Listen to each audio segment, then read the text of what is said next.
Now I would like to introduce Bertrand Piccard for the opening speech. We have 30 minutes with him, including 10 minutes for Q&A. Bertrand is a Swiss explorer, psychiatrist, and environmentalist. In 1999, along with Brian Jones, he was the first to complete a non-stop balloon flight around the globe. Most recently, he was the initiator, chairman, and pilot of Solar Impulse, the first successful round-the-world solar-powered flight.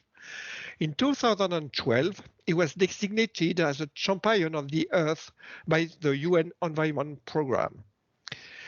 We have a strong partnership between BPI France and the Solar Impulse Foundation to host the Solar Impulse community of SMEs on our platform Euroquity and help these SMEs to meet VCs around the world.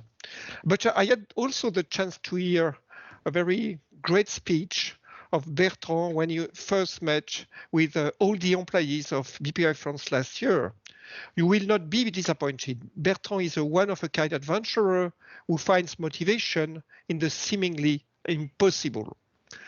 Bertrand, ce sera vraiment un réel plaisir de vous écouter de nouveau. I believe you have suggested for us to watch a short video of about 3 minutes before you take the screen. So let's watch this video now. And when it's finished, Bertrand, feel free to take the virtual stage.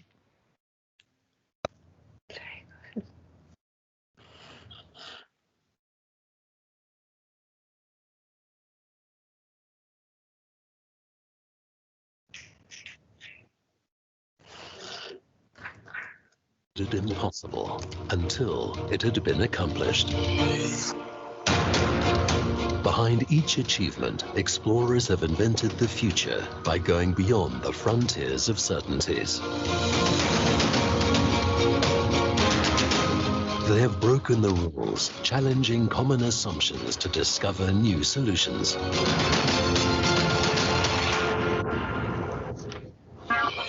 Today, solving the environmental crisis seems out of reach. We need the same pioneering spirit that has in the past allowed mankind to achieve the impossible. This is how we will find the solutions to change the world.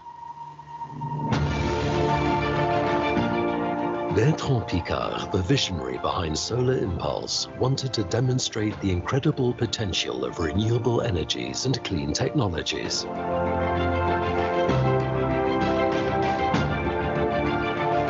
Solar Impulse was built to carry this message around the world. Hello, Solar Pulse. Hello, Captain Piccard.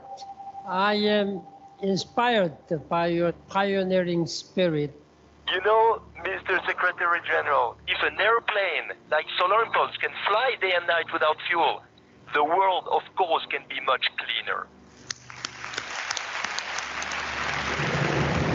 Hotel India Bravo, turning final, 02 right.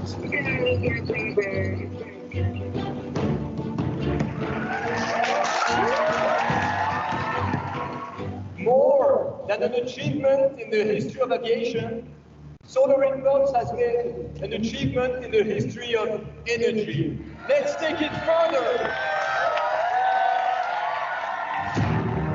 What can be done in the sky can be done on the ground. Replacing old and polluting infrastructure by modern and efficient technologies is logical as much as ecological. Convinced the protection of the environment will become a reality only if it's economically viable, Bertrand Piccard has launched the second phase of his action, committing the Solar Impulse Foundation to identify 1,000 solutions that can protect the environment in a profitable way. Developed by startups and corporates, these solutions reduce pollution and improve efficiency in the fields of water, energy, construction, mobility, industry, and agriculture for a better quality of life. Assessed by independent experts and labeled by the Solar Impulse Foundation, they represent the market opportunity of the century.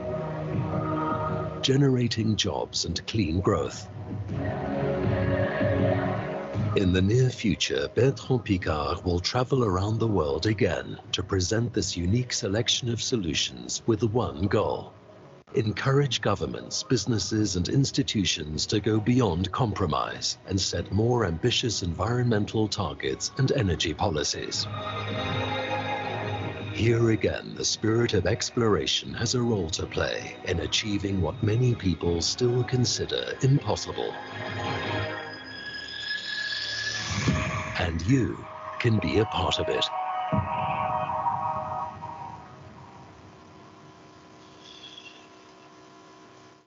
Thank you, Pascal, Sandra, Nicolas. Hello to everyone. Really nice to be with you. Maybe you can get the slide out for a little moment at the technique.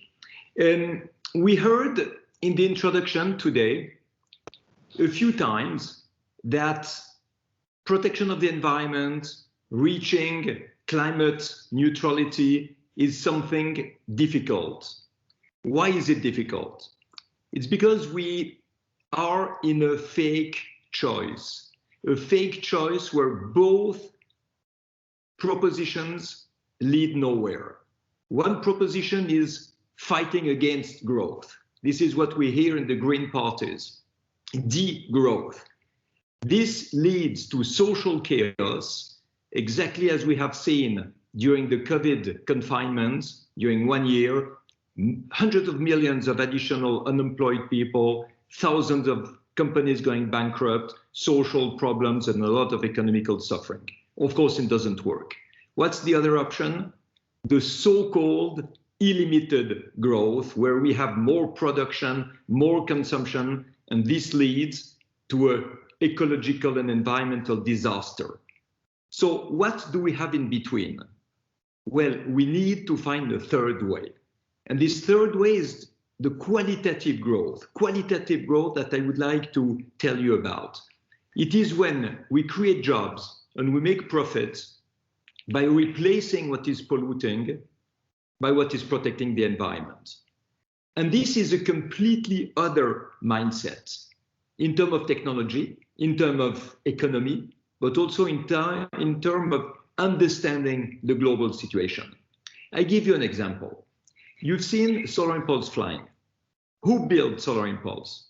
It was not the aviation industry, because the aviation industry told me that it takes 1 minute only to calculate that there is not enough energy coming from the sun to be able to run an airplane day and night. Okay, maybe because they speak in terms of production, always more, but it doesn't work. There is a limit in the always more.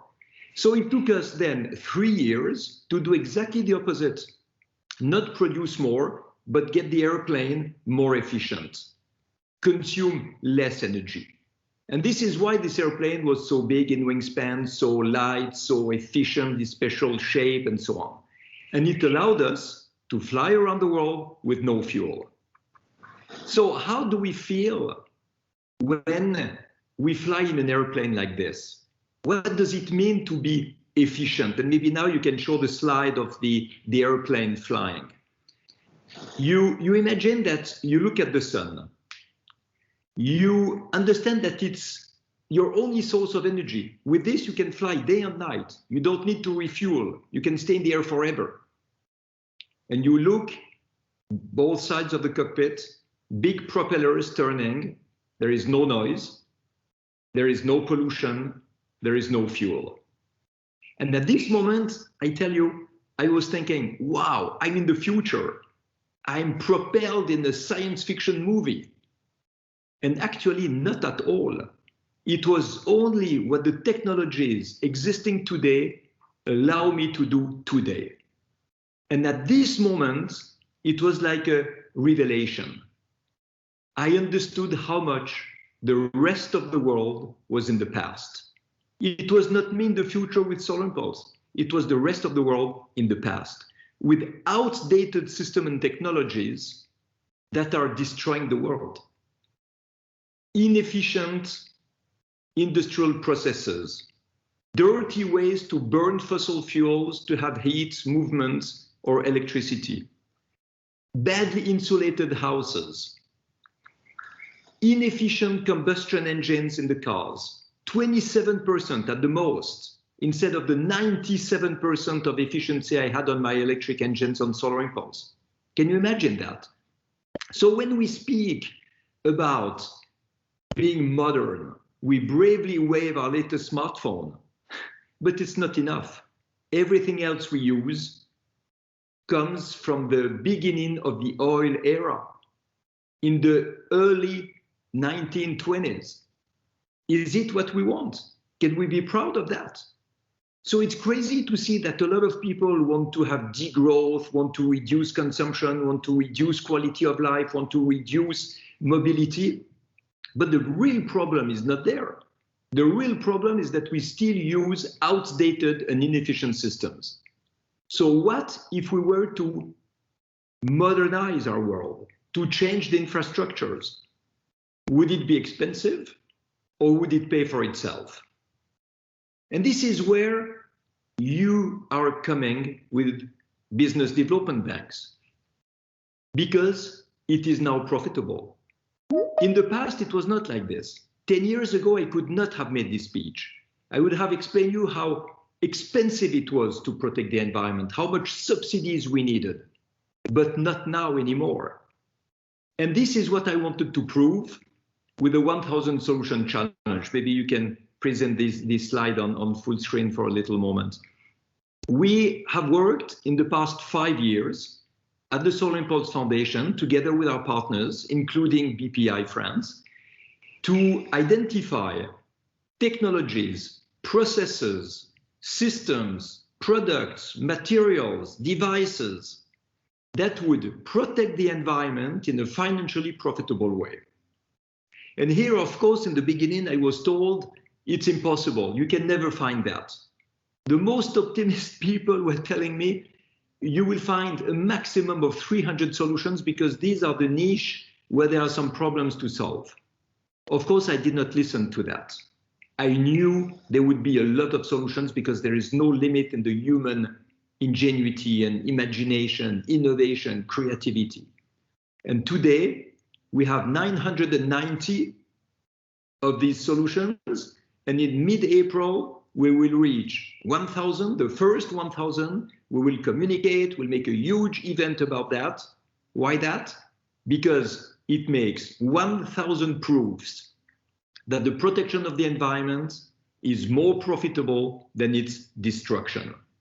And this is where we have a huge paradigm shift, because basically we can replace everything in our infrastructures, in the mobility, in the construction, in the industry, in the heating, lighting, cooling systems, energy production, distribution of energy, smart grids. We can replace everything to finally be modern. Finally be modern. And all the solutions we have identified come either from big corporations who maybe don't need you as much, but most of them come from startups, from small and medium enterprise. Exactly your targets. How will these companies be able to develop? Of course, they need money, but not only, they need to be known. They need to be recognized. And this is the work we're doing.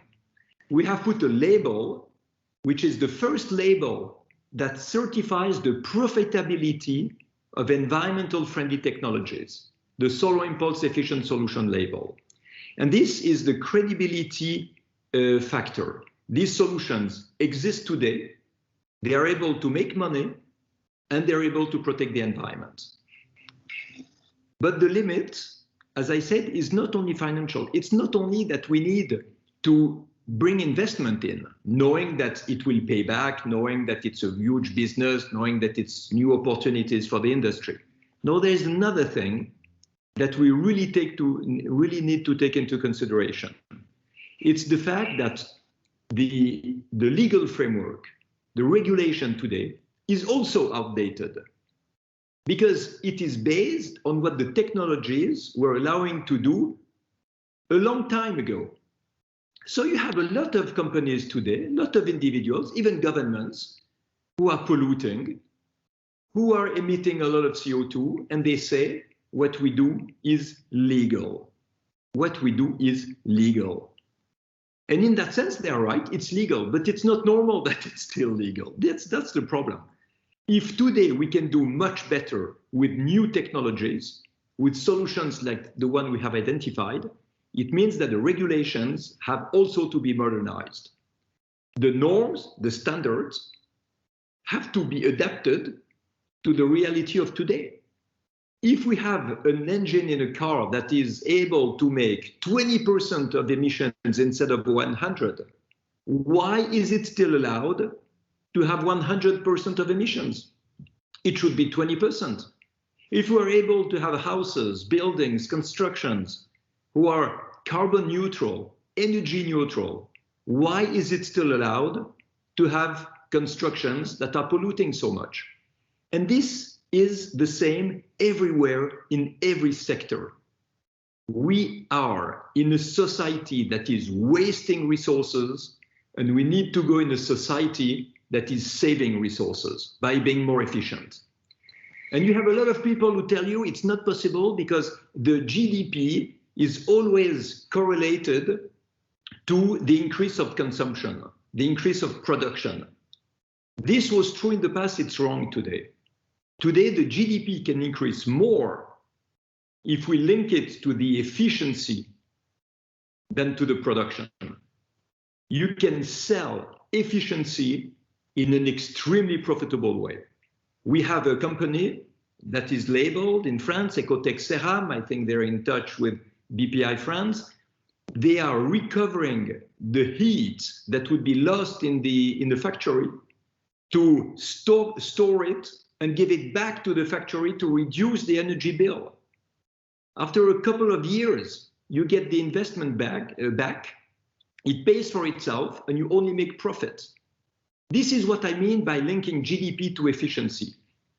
And if we do that, we have the biggest market of the century opening to us, basically replacing everything we have by what is really modern, that is really efficient, that protects the environment, and this pays for itself. There are billions of dollars today and euros available on the market for the clean recovery. Are we going to give this money to industries of the past, building devices, building cars, building things that will be prohibited in 5 or 10 years? Or are we going to put this money into promising businesses for the future? Of course, this is where we have to put it. But you have a huge weight on the communication to political leaders. You can push to have a modernization of the regulations, of the norms, of the standards, to create the need that will pull these technologies. Because today we push them. We push them with grant subsidies and a lot of things, but we need to pull them by creating the need to use them. So it's not only about investing, it's about creating the general framework where they will be able to bloom. So we have started with BPI France to make e-pitches.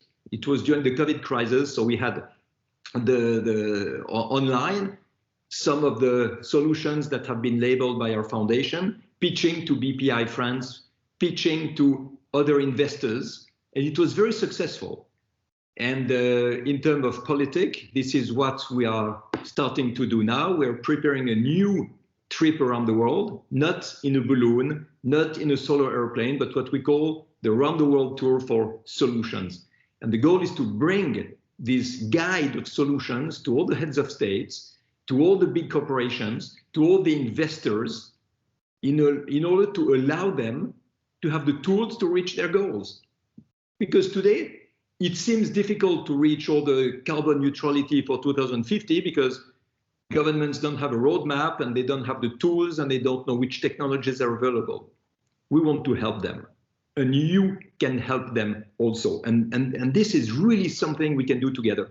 So I will be very, very happy to give you all the details or the informations on the 13th of April when we launch officially the 1,000 solutions, to keep you in the loop, because I'm sure that in your own countries there will be a lot of these solutions that can be supported by your national development banks.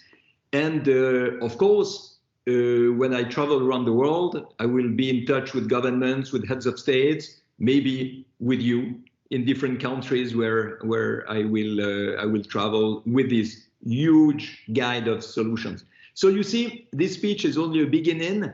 I hope that we can collaborate a lot in the future, because protection of the environment today, fixing climate change, is the biggest market opportunity of the century. And I think you understood that. And I think you will have a very important role to play in this blooming of startups, of small companies, medium-sized companies, who will be the actors of a much better future. So I was very happy to express you the philosophy of what we are doing, the reason why we're doing it. And of course, I'm more than glad to have your questions. I think we still have a couple of minutes for this. So if you have questions, if you have even provocating questions or remarks, please feel free. We're here to discuss this topic together because we're all interested by it. Thank you very much.